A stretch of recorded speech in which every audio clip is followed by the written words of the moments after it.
Hi everybody, my name is Aaron. I'm with PubSafe, and this is a quick video to show you some of the improvements that we have made to the contact manager inside of the web portal. Many NGOs, CERT groups, FBOs operate off of spreadsheets of different flavors. So we put a contact manager inside of the PubSafe portal where you can now consolidate your contacts, both volunteers, members, network contacts, government officials and things like that that you're in contact with, and be able to share that through a web portal versus a spreadsheet, which could potentially disappear or something happen to if somebody were to leave the organization. So this helps protect your information. So first thing you want to do is you want to go to pubsafe.net, and then you want to go to the login screen. As you see here, the login credentials are the same as your mobile app, right? So if you are with an organization and you want to try this out, you can create a free account. The web portion's completely free. You can get the PubSafe mobile app from either Android or iOS, log in on the free version, upgrade to Pro, and then come create an account under Join Organizations, follow a couple steps, and you can get a free account, get in, take a look, and actually start using if you want to, or just try it out for a while and see if you like it, see if it's going to be good for you. We're obviously constantly doing updates, and the idea that we have is to enable organizations to be able to run their entire organization from the PubSafe portal. So we are going to continue to add features and functionality that facilitate that for you, make it better, faster, and more efficient to do business inside of the PubSafe platform. So once you log in, you'll see the home map. Then you want to move down to Contact Manager. Click on this.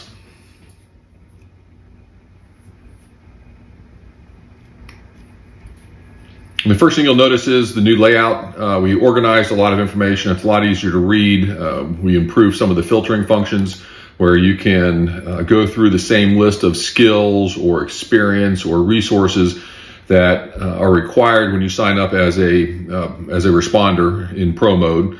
So you can filter by those things. So if you have a large organization, let's say you've got 1,000 members, you can find everybody that's experienced in Civil Air Patrol or who is a boat captain, and you can do that very, very quickly. And you don't have to thumb through a spreadsheet or something like that. You can also come down here and you can sort information either by account or by user.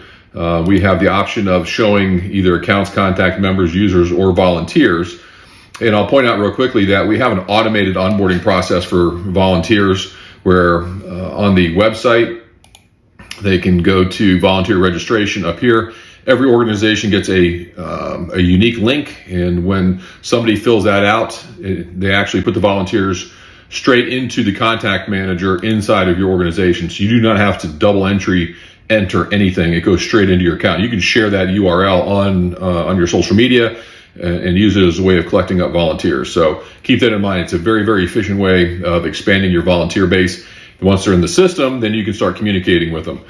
So if we look down here, we've got a couple different options for individuals, and we'll just look at Daryl. So I can click on this icon. I can view his last known location on the map if Daryl is sharing his location information with PubSafe. You obviously don't have to. You can be completely invisible. So just keep that in mind. We can also click this icon, and it brings up this little window. And now we can message Daryl directly from here. He'll get a notification in his mobile app. Hey, you've got a message. He can reply, and we can have a chat conversation right here through the web portal. Don't need to go outside and get a different platform. Everybody's got something different. You got to install this. You got to do that.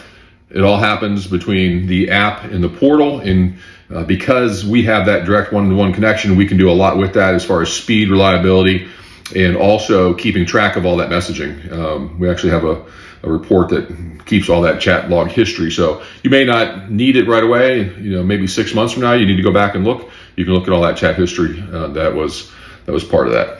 You can also select multiple people and do some group editing that way, but you can also message multiple users. So if you wanted to message your entire organization, whether it be 3 people or 3,000 people, you can check the box, and everybody that's set up in here, you could send a message to, and they would get that message.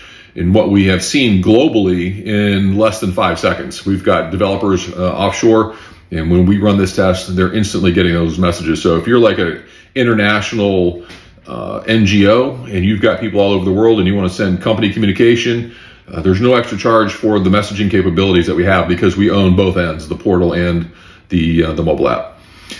You can send invites out to volunteers. You can create new contacts. You can create new accounts, which would be, maybe it's your local,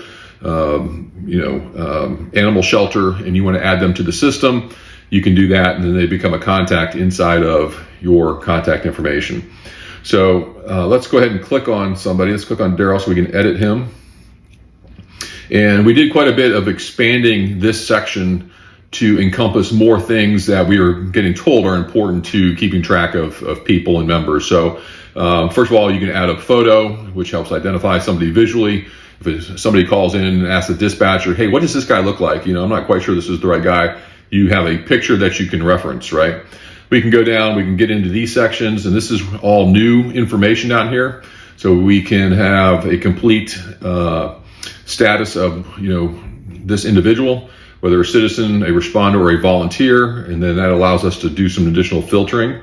We can do addresses. Assets are exactly what you would think. What assets do they have? When you sign up as a responder, we ask you, what do you have? Do you have a boat? Do you have an airboat or a rubber boat or an airplane or a drone or things like that? That information gets here so the dispatchers can check that information, and we can do some sorting and filtering of that information here. So that's very handy. We also have a section for emergency contacts. This is often overlooked, but if you're deploying and you're going into a dangerous situation, really every member of your organization should have emergency contact info. Sometimes you don't see the hazards coming, and they can reach out and bite you. So good place to keep it. Dispatch, again, centrally managed online. Any dispatcher can get into this area and take a look. Next is media. What assets do they have, and what do they look like? Now, it can be more than just the assets.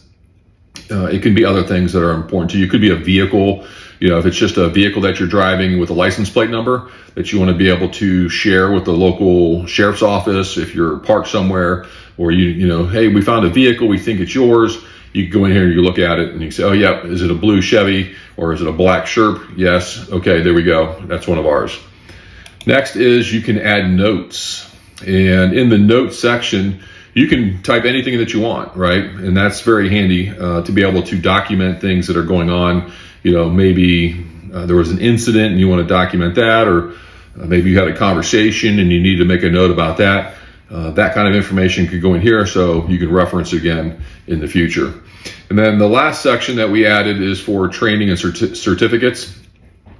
You need a place to document who completed what training, and it can go in here. We will eventually be able to take some of this information out and put training and certificates into reports. So you'll be able to run a report and look at everybody inside the organization. Right now, you've got to go in here. So it's important that you get this in here, and you can add as many of these records as you want.